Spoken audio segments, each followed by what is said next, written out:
সোনালিদির মেয়ে দিয়া ওর এনে তিনবার তুমি জানো, পাড়ায় গেলে তুমি ঠিক জানতেই পারবে। না জানি না তো, সত্যি পাড়ায় যাই তাহলে জানতে পারবো। যাই যাই, কলটা বসিয়ে দি কলে, নয় আবার ওই মালতী কাকিমা নিয়ে চলে আসবে। বাবা তাড়াতাড়ি বসে, তাড়াতাড়ি বসে। আরে না দিদি, আমি আগে এসি। আরে আমি আগে এসি, আমি আগে না। আরে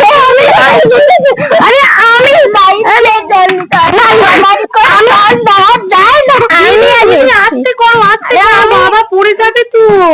আরে খোলতের বাগান না ভালো বড় ফুল গাছ আছে। এখন জন্মাষ্টমী, আজকে আজকে যা ফুলের দাম, চলো ওদের বাগান থেকেই ফুল তুলে আনি, চলো।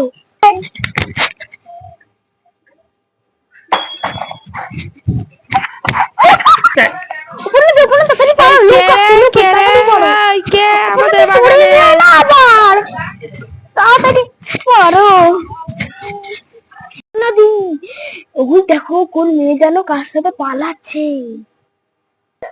আজকেও বলবে কলেজ, আজকে তো রবিবার, আজকে তো কেউ পড়াবেও না আর কলেজও ছুটি।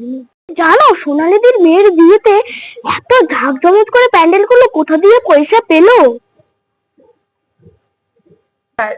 আবার নাকি শুনছি আলমারি, ফ্রিজ, খাট, আবার নাকি নতুন ফ্ল্যাটও কিনে দেবে। কোথা দিয়ে পায় বাবা এত পয়সা? ওই তো কালোবাজারি ব্যবসা করে, আবার কি টাকা হবে না? ওই কিপটে, আবার টাকা, অত টাকা হয়েও কিপটে, কিপটেমো করে, বেশি কিপটেমো করে, তাই না?